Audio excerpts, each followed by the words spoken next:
देख लेना video on है। यस। ठीक है। Matter in our surroundings.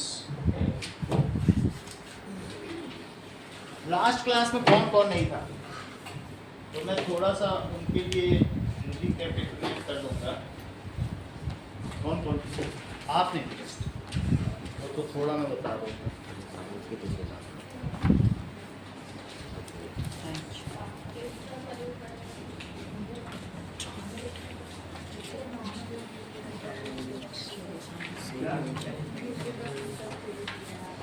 आगे वो कहाँ है?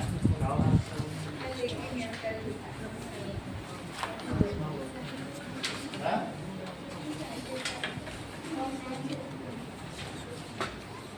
पहला ये ठीक है, करा दूंगा। चलो बोर्ड दिख रहा है भाई? वो करा देंगे, कोई दिक्कत नहीं बेटा। आपका 10 मई को है ना?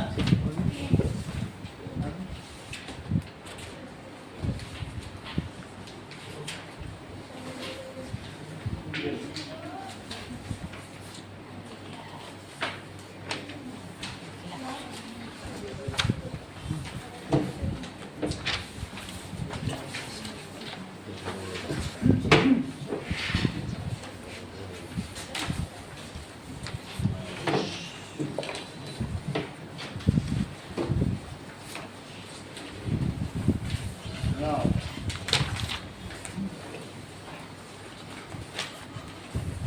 matter in our surroundings. कुछ बातें हमने देख ली है कि all matter is made of, सभी मैटर किससे बना है? Tiny particles.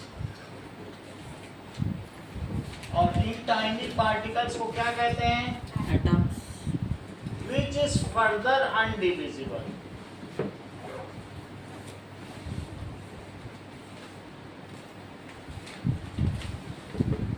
अब इन जो पार्टिकल्स की कुछ प्रॉपर्टीज हैं, that is characteristics of particles of matter. Kaustav बताओ, पार्टिकल्स की क्या क्या प्रॉपर्टीज हैं? Sir solid, liquid, gas. अच्छी बात है। दिव्यांश आप बताओ। Sir, particles attract each other. Particles of matter are continuously moving. Particles of matter have space between them. सही है। Particles of matter attract each other. ये अट्रैक्शन कम भी हो सकता है, ज्यादा भी हो सकता है। सबसे ज्यादा सॉलिड में होगा और सबसे कम किस में होगा? गैस। गैस में। ये बात तो सही है। अच्छा, particles of matter are continuously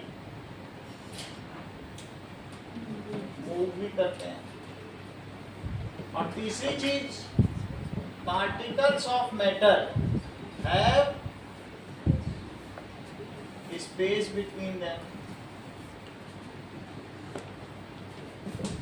okay, now matter exist in 3 physical form. इसकी 3 अलग अलग फॉर्म होती हैं। कौन कौन सी लवणिका होती हैं? That is matter exist, can exist, Solid, liquid, gas. ठीक है, can exist in 3 different states: solid, liquid and gas. तो सॉलिड स्टेट क्या होती है? देखो, सॉलिड स्टेट ऑफ मैटर, इसमें particles are having a definite arrangement. ठीक है, ऐसा होता होगा। जो सॉलिड को अगर आप माइक्रोस्कोप से देखेंगे तो उसके पार्टिकल्स भी दिख जाएंगे, ऐसे दिखेंगे। किसी भी सॉलिड चीज को, पेन कोई देख लो तो अंदर उनका क्या दिखेगा बताइए? There will be some definite arrangement. ठीक है, तो पहला क्या लिखे? और इसका जो शेप होगा, जैसे सिलिंड्रिकल शेप है, शेप वेल डिफाइंड, जितना इसका वॉल्यूम है क्या वो फिक्स्ड है? Yes, sir. Shape, size, volume, ये सब वेल डिफाइंड है और इसकी वेल डिफाइंड बाउंड्री भी है। यहाँ पे पेन खत्म हो जा रहा है, फिर इसके आगे नहीं है। गैस में ऐसा नहीं है, गैस तो वहाँ तक भी चलती चली जाएगी। गैस की कोई बाउंड्री होती है क्या? नहीं होती है। तो इसलिए सॉलिड में क्या क्या चीजें होंगी? इसका डेफिनिट वॉल्यूम होगा, समझ में आ गया? जितनी जगह ले रहा है उतना ही होगा। कोई तुमसे कोई कहे कि इस कमरे में और दबाओ, क्या 10 की जगह 11 बक्से आ जाएंगे, क्या दबा लोगे क्या? जितने आएंगे बॉक्सेस इस कमरे में उतने ही आ पाएंगे। इसका डेफिनिट वॉल्यूम। गैस को तो और भरते जाओ, तुम्हारे टायर ट्यूब में और भर जाएगी, अल्टीमेटली वो बात अलग है कि बस्ट कर जाएगा, लेकिन जितना भरते जाओ प्रेशर बढ़ेगा, भर तो जाएगी कि नहीं? चल, तो सॉलिड में क्या चीज है? That it has solids have definite volume,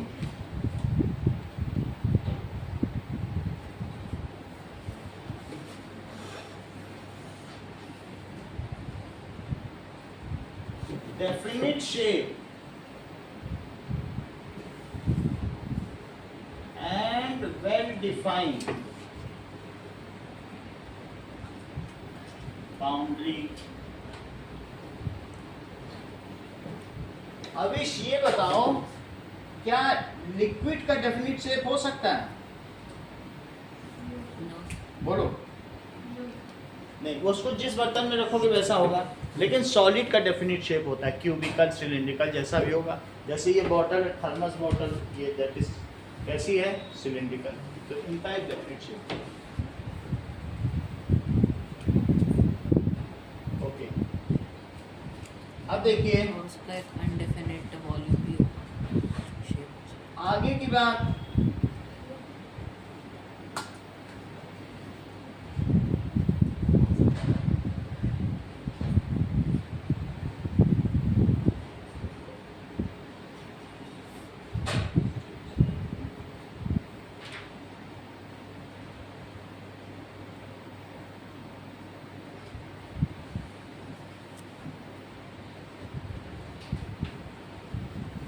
देखो, सॉलिड्स में और क्या क्या चीजें होंगी? States of matter. Matter. ये सॉलिड है। Matter is यहाँ anything क्या that देख has रहे हैं? mass and occupies particles space. Oscillate कर रहे हैं, अपनी अपनी जगह पे क्या कर रहे हैं? Matter. वाइब्रेट कर रहे हैं। Matter exists और क्या है? in three states. 1. Solid state. Solid, 2. liquid, Liquid state. 3. gas. Gaseous state. Solid state. 1. They have definite shape and definite volume. अब इसमें क्या है? They have definite shape and definite volume and they have definite, well, कैसा बताइए? Definite arrangement। इसमें क्या होता है? Definite order of arrangement। जो पार्टिकल्स होते हैं वो कैसे होते हैं? In a definite order। तो दूसरा पॉइंट क्या लिखेंगे? Particles of solids are well arranged।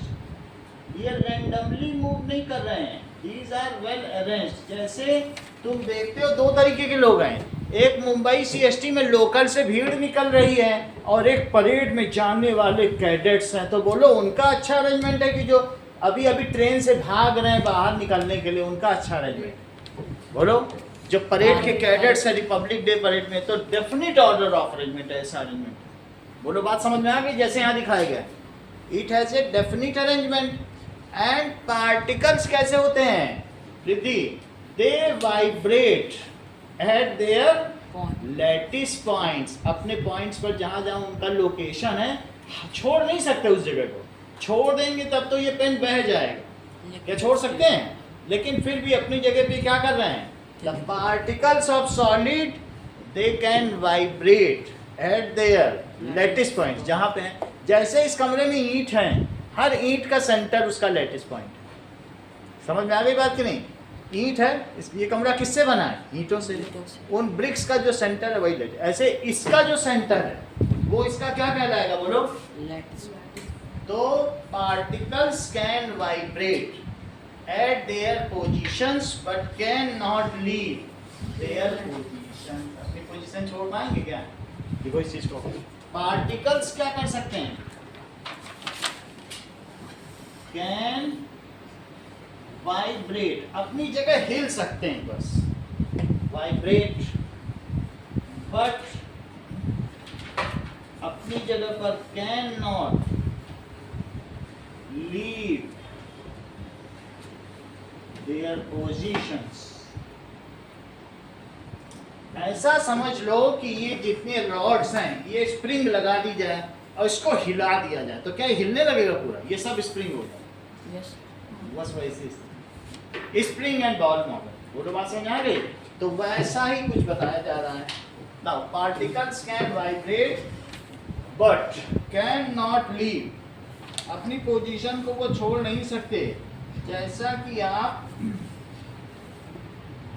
Spring and ball model में देख सकते हैं, चेक करिए, this is spring and ball model. ये स्प्रिंग है, आप देख रहे हैं, यस और बॉल लगी हुई है ऐसा, और इसको हिला दिया जाए तो बिल्कुल वैसी ही स्थिति होगी, स्प्रिंग और बॉल से बना हुआ। ओके, अब आगे देखिए, तो सॉलिड में और क्या क्या प्रॉपर्टी होती है?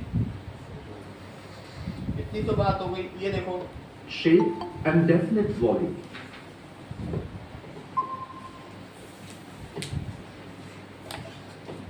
2. Ordered Ordered arrangement. arrangement of particles. कैसा होता है? Distances Well between arranged. particles Well arranged. are Yeah, very ordered small arrangement. and ठीक है? fixed. Intermolecular forces are high. Vibrational motion only.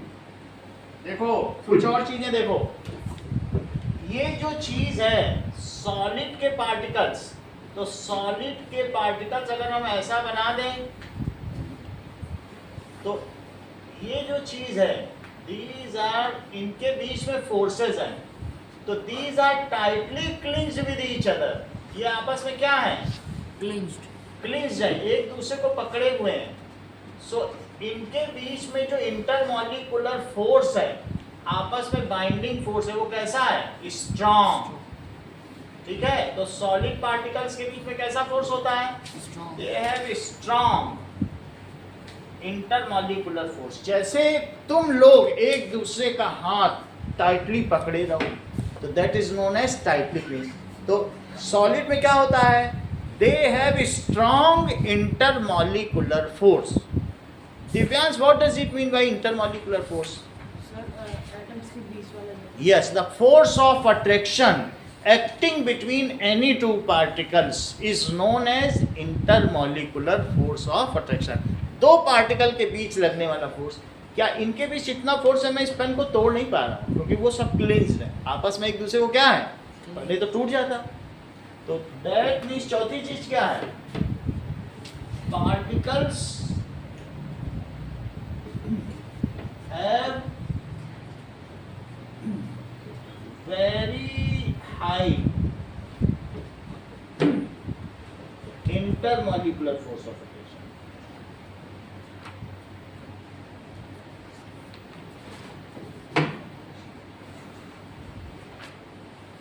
अच्छा, ये तो हमने सॉलिड देख लिया। लिक्विड में क्या होगा? लिक्विड में यही पार्टिकल्स रहेंगे, लेकिन अंदर ही अंदर ये घूमते रहेंगे, ऊपर लेवल नहीं जाएगा, लेकिन अंदर अंदर ये कंटिन्यूअसली मूव करेंगे। इनका कोई अपना डेफिनेट प्लेस नहीं है, ये बस ऐसे हैं। और उनके बीच की डिस्टेंस बढ़ जाएगी, थोड़ी सी बढ़ेगी, बहुत थोड़ी सी, यानी 90% और 100, 90-20 का फर्क, 19-20 का अंतर होगा। तो बताओ, इनके बीच में स्पेस ज्यादा है इंटरमॉलिक्यूलर की इनके बीच में? सबसे कम किसके बीच में? सबसे ज्यादा कंजेस्टेड कौन? Solid. So the solids have least intermolecular space. ठीक है, ठोस पदार्थों में अंतर आणविक आकाश न्यूनतम होता है। That is, it has the least. इनके बीच का जो स्पेस है वो कितना है? सबसे कम है। अच्छा, इसी में अगर मैं गैस में आ जाऊं, तो गैस में पहली बात तो इसको ढक्कन लगाना पड़ेगा, और इसमें इतना ही रहेगा। सही है? Very less intermolecular. समझ में आ गई बात? तो अगर मैं ये कहूँ इनमें जितना है उससे थोड़ा सा ज़्यादा इसमें है, और ये इसमें बहुत ज़्यादा है, इससे 10 गुना ज़्यादा है, तो क्या लिखेंगे? फिफ्थ पॉइंट बताइए साची, क्या लिखें? They have high. आपको नहीं पता, हम पूछते ही कि हम आपसे पूछ रहे हैं, आप बता दें, हम लिख दें। बोलो अनवी। ये कह रही इनमें सबसे ज्यादा स्पेस है। क्या आप इनकी बात से सहमत है? कह रही खूब दूर दूर है, फैले फैले हैं, ऐसा ही कह रही वेरी हाई स्पेस। क्या आप इनसे सहमत हैं? फिर आप क्या कहना चाहते हैं? Particles in solid are closely bound. दोनों की बातों में विरोधाभास है, कैसे करें? द पार्टिकल्स ऑफ सॉलिड, दे कैसी बताइए? Closely packed. ये कैसे हैं? क्लोजली पैक्ड, यानी इसका क्या मतलब हुआ Avish? It has lesser space या लीस्ट इंटरमॉलिक्यूलर स्पेस। देखो इस चीज को, particles these are closely packed,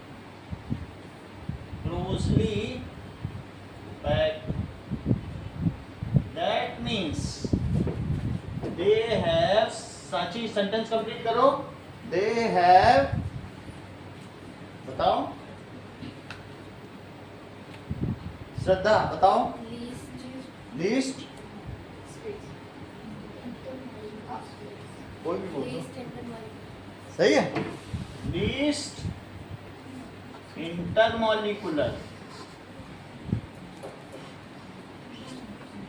space कम है और फोर्स ज्यादा है, यानी high intermolecular force of attraction, यानी particles are tightly clinged with each other. क्या चीज कही गई है? दैट इज पार्टिकल्स कैसे हैं? टाइटली क्लिंज्ड।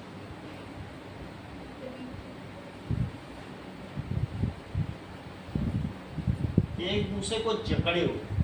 ये तो 5 प्रॉपर्टीज हो गई। 6 देखिए,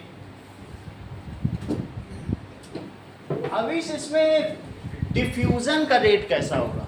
क्या अगर तुमने गेहूं और चावल एक साथ रख दिया, गेहूं के ऊपर चावल, तो क्या चावल और गेहूं सब मिल जाएगा? So they do not diffuse with each other. कुछ भी रख दो तो क्या नीचे की चीज ऊपर आ जाएगी हायर कंसंट्रेशन से लोअर, और लोअर से, ऐसा हो पाएगा क्या? अपने आप तो नहीं मिल पाएंगे ना। तो पार्टिकल्स ऑफ सॉलिड अपनी जगह ही नहीं छोड़ सकते हैं, तो डिफ्यूज क्या करेंगे? So the particles of solid can not diffuse. Check करें तो अगली प्रॉपर्टी क्या है? Particles of solid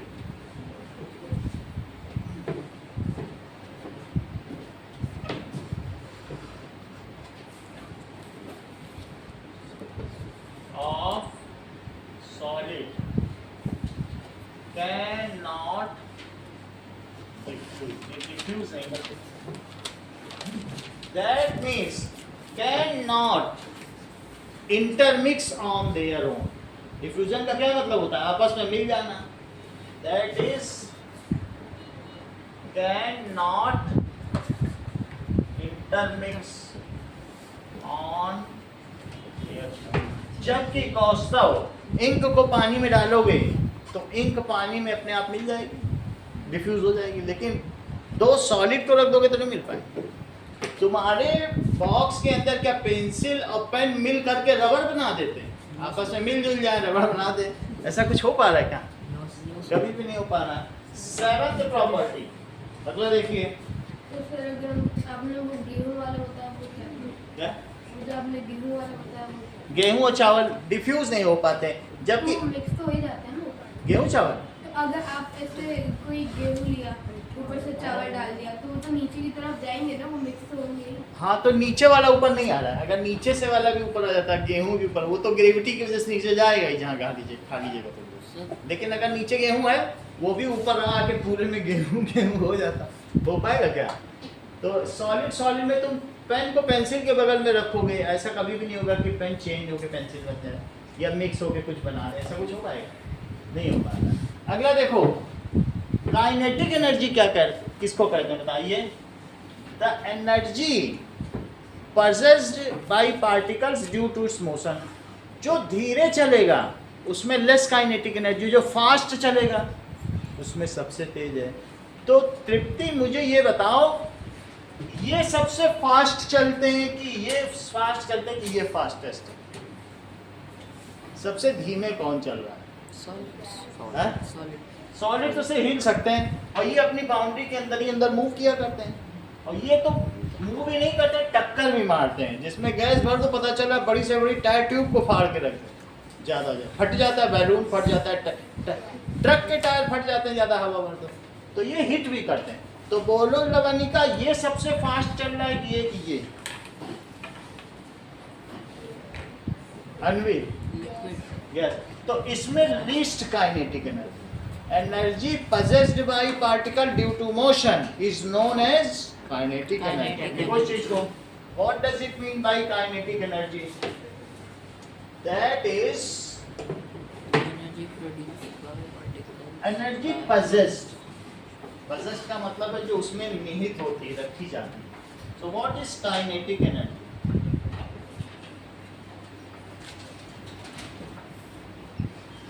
Energy contained by particles due to its motion, इसके मोशन की वजह से, is called kinetic energy. Now, intermolecular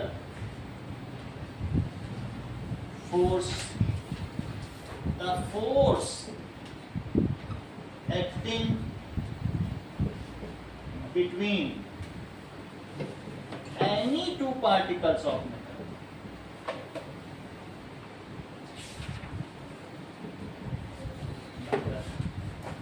अच्छा, इनके बीच में अनिकेत हमेशा किस तरीके का फोर्स होगा? अट्रैक्शन होगा कि रिपल्सन भी हो सकता है? सिर्फ अट्रैक्शन। ये कैसा फोर्स होता है? इंटरमॉलिक्यूलर फोर्स कैसा होता है? पार्टिकल, और it is a kind of attractive force. Repulsion भी तुमने देखा होगा, मैग्नेट में देखा होगा, सिमिलर चार्जेस में, प्लस में भी देखा होगा।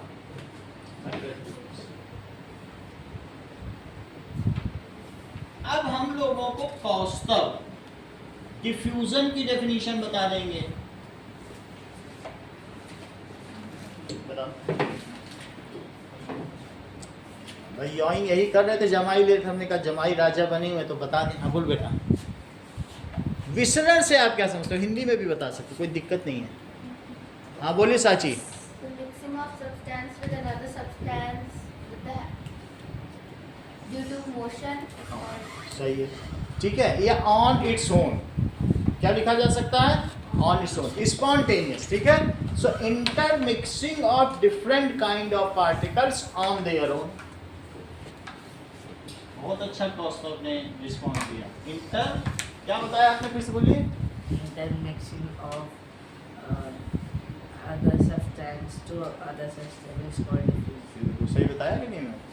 Inter mixing Of particles.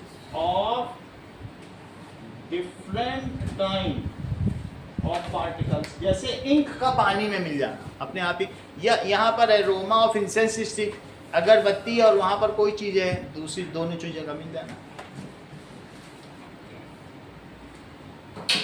On its own.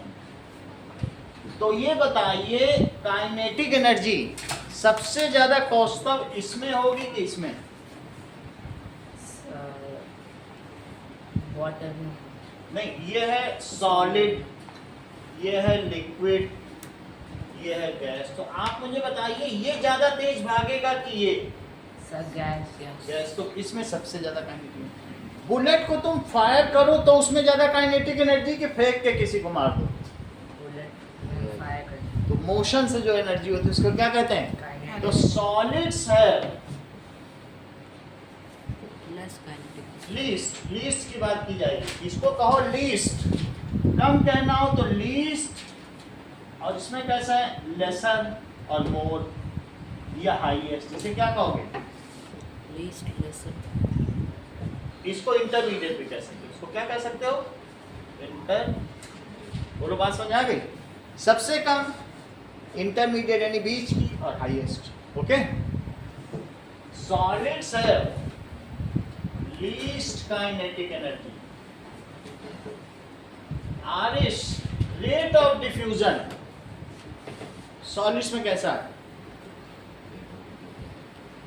बोलो, लीस्ट की हाईएस्ट? Least. ये देखो तृप्ति, आप बताओ। ये सबसे इन्होंने वंस फॉर ऑल को डिफ्यूज करता ही नहीं, कहा सर आप लीस्ट और हाईएस्ट के चक्कर में पड़ गए। बहुत बड़ी बात कही है। या इन्होंने यहाँ देख लिया, वक्त तो मिट गया।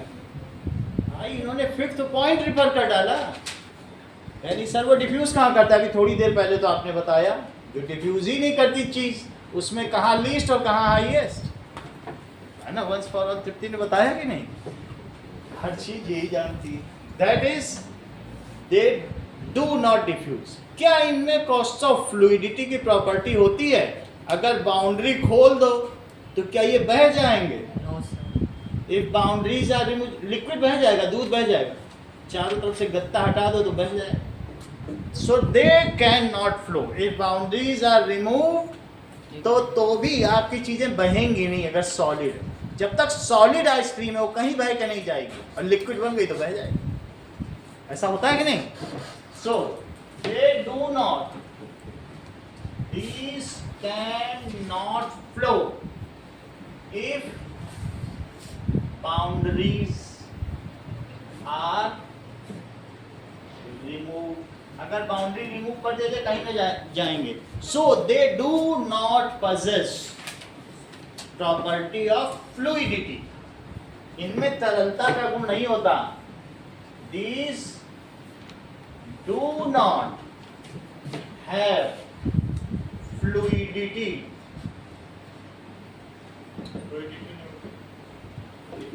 अच्छा ये बताइए एनबी, इसकी डेंसिटी हायर है, कौन ज्यादा भारी? ये भारी है कि ये की है? सॉलिड्स की बहुत ज्यादा डेंसिटी होती है। अब कुछ कुछ सॉलिड्स तो बहुत ज्यादा ही डेंस होते हैं, हल्के भी होते हैं, कुछ भारी भी होते हैं, कुछ बहुत ज्यादा भारी भी होते हैं। ये देखो कुछ कुछ की तो बहुत ज्यादा, मरकरी देख लो कितना भारी है। वैसे इससे ये भी सॉलिड हो जाए तो और भारी है, इनकी डेंसिटी सबसे भारी। हिला के देख सकती है? ये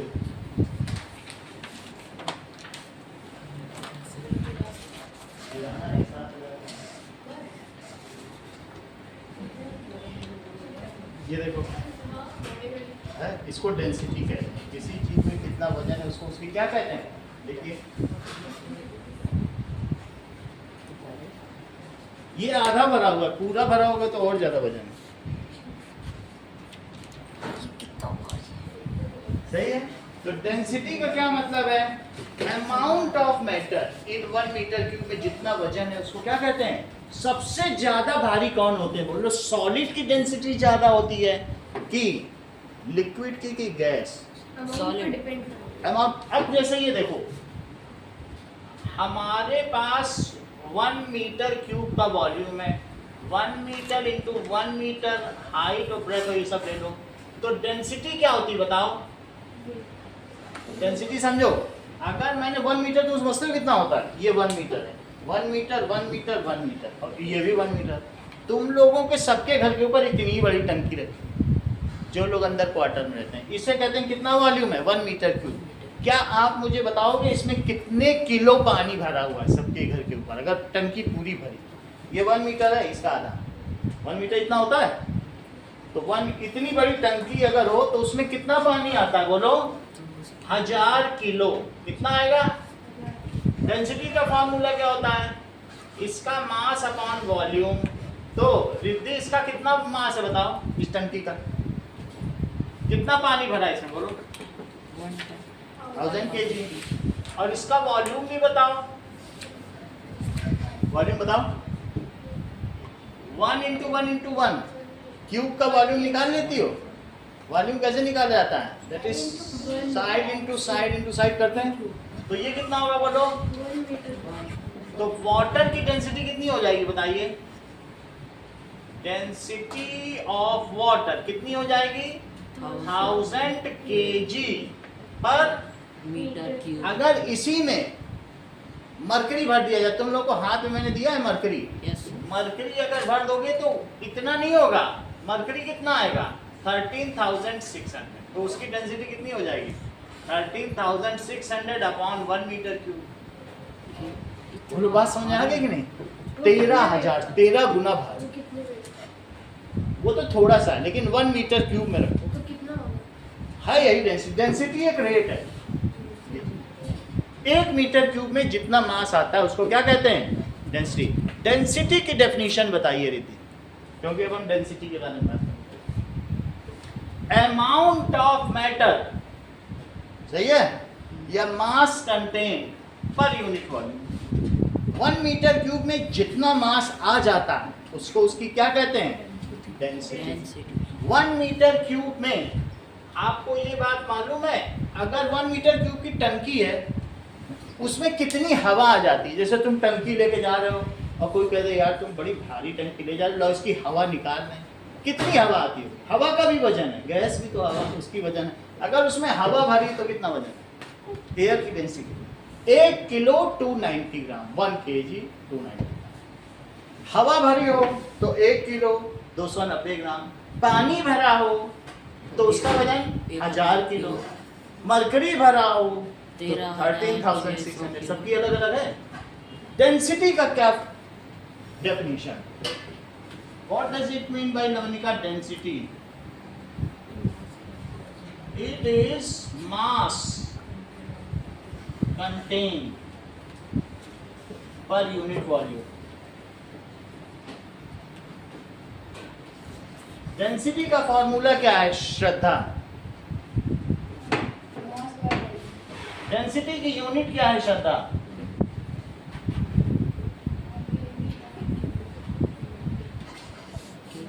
इसकी यूनिट क्या है? यूनिट ऑफ डेंसिटी केजी पर मीटर क्यूब। वाटर की डेंसिटी कितनी है और मरकरी की कितनी है?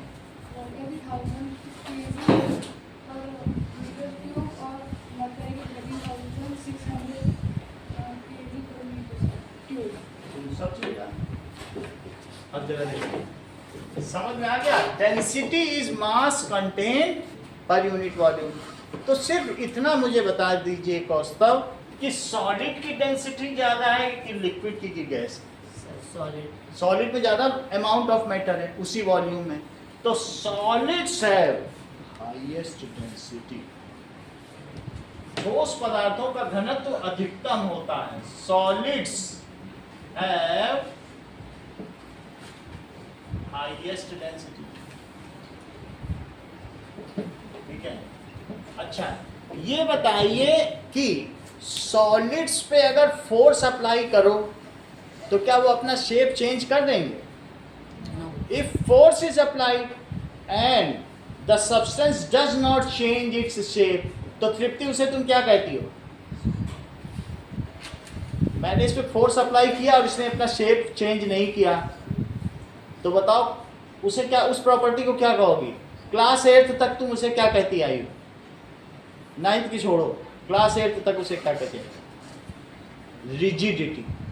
वो लोग बड़ा रिजिड है, फोर्स अप्लाई करें जब भी नहीं मान रहा, मेरी बात ही नहीं मतलब, बड़े रिजिड लोग हैं। रिजिडिटी का क्या मतलब है, समझ आई बात? कोई सब्सटेंस जिसको तोड़ने की कोशिश yes, if force is applied, break की भी बात नहीं, सिर्फ शेप चेंज कर दो। स्लाइम मोल्ड में रिजिडिटी नहीं होती, जैसे चाहो ऐसा कर दो। जबकि what does it mean bye rigidity?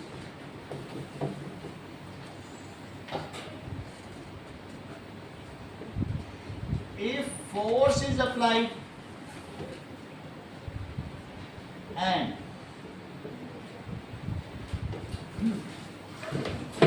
shape of object, yes, substance does not change, उसका शेप चेंज ना हो, it is called rigidity, इसे दृढ़ता कहते हैं। ये व्यक्ति बहुत दृढ़ है। तो आप मुझे बताइए जिद्दी। क्या सॉलिड्स रिजिड होते हैं कि नॉन रिजिड होते हैं ना? फोर्स अप्लाई करो और उनका शेप चेंज नहीं होगा। Solids are rigid. देखो इस चीज को,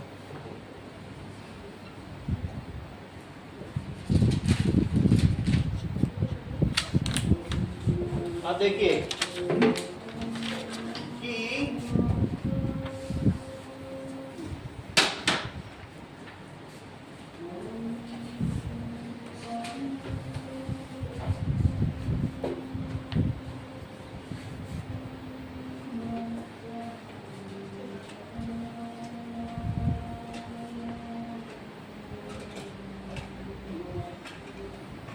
इसके अंदर क्या भरा हुआ है? गैस भरी हुई। ठीक है, टेप नहीं लगाओ कौस्तव। टेप क्यों लगाए? आधी चीज इसीलिए तो नहीं बता पा रहे। हम सोचे क्यों नहीं बता रहा कौस्तव। अच्छा, इसमें ये जो हवा भरी, अब ये कौस्तव इसको दबाएंगे। देखो दबा पाते हो? कंप्रेस करो, और इससे ज्यादा नहीं हो रही ना। फिर वापस चलेगी, लेकिन कंप्रेस तो इन्होंने कर दिया था, फिर ये वापस चलेगी, वो बात अलग है। तो गैस को क्या किया जा सकता है? Compress. If pressure is applied, pressure लगाओ, पूरा नहीं जाएगा, प्रेशर लगाओ, लेकिन कंप्रेस तो कर दिया और नहीं जा रही। उंगली तो फिर तो निकल जाएगी भाई। ये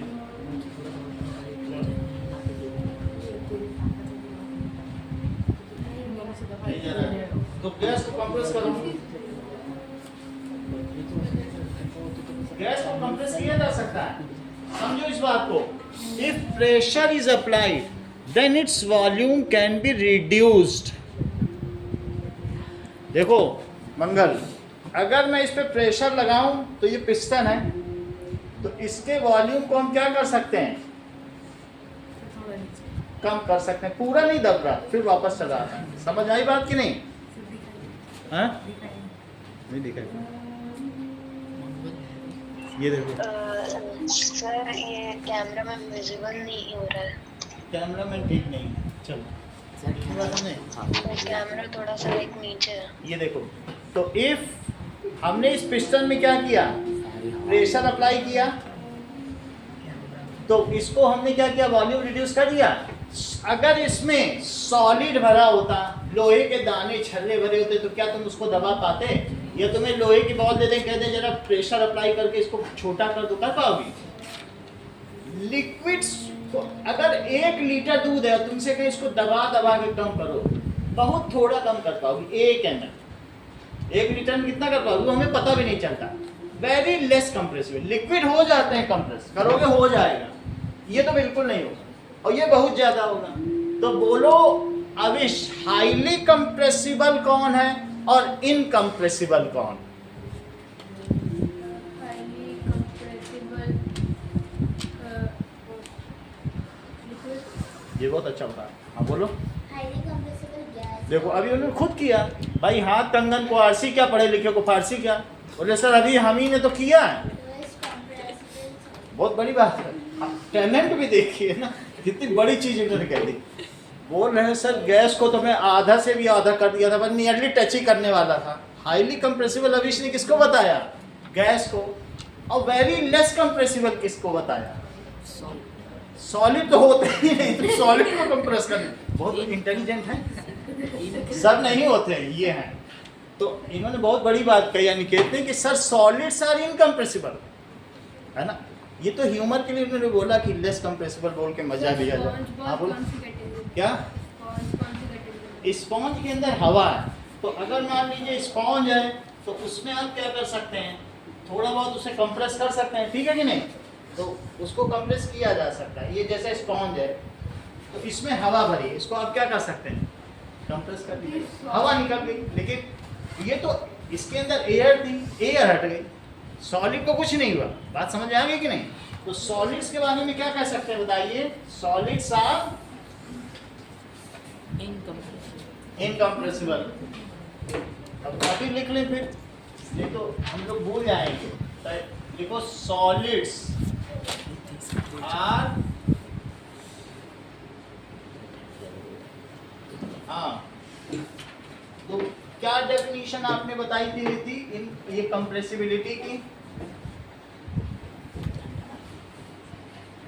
if pressure is applied and volume get reduced it is called compressibility. देखो इस चीज को,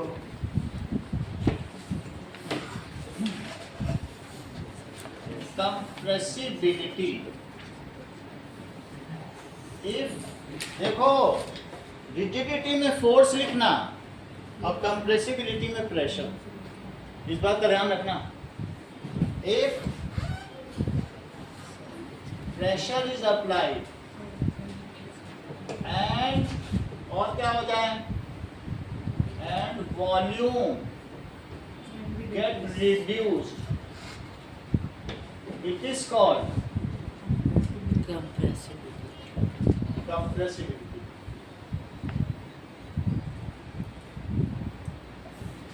तो सॉलिड्स आर इनकम्प्रेसिबल।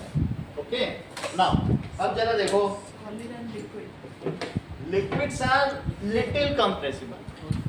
वो तुम्हें पता भी नहीं चलेगा, 1 ml कम होगा, थोड़ा सा कम होगा। देखिए बुक में कुछ लिखा है क्या? आपने नोट लिया था इसमें क्या वेरी लेस कंप्रेसिबल, नेट में हम दिखा देंगे। इसमें क्या लिखा है liquids and solids are अभी नेट से चेक करें, ठीक है? नोट्स भी किसी के बनाए हुए हैं। चलो देखो,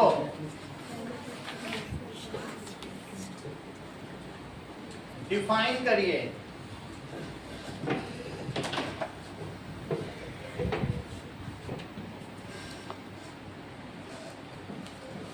rigidity, compressibility, density, diffusion, fluidity. Fluidity की मैंने बताई है डेफिनेशन की नहीं? No sir. लिखो fluidity.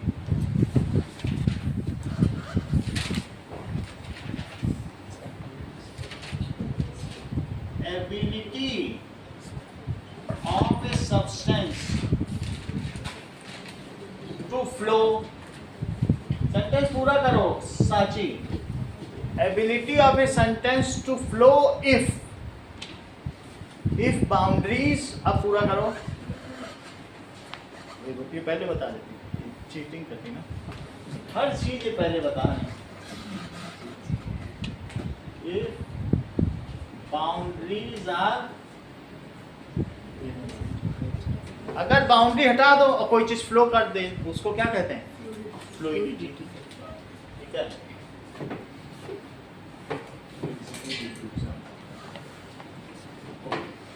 And kinetic energy.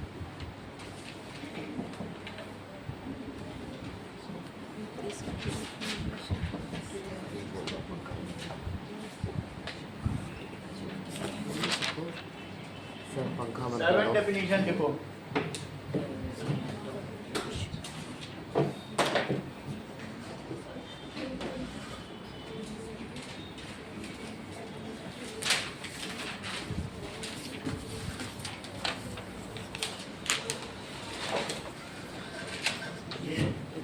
Video stop कर देना। वीडियो ऐसे वैसे आना, इनके में ऐसा ठीक नहीं।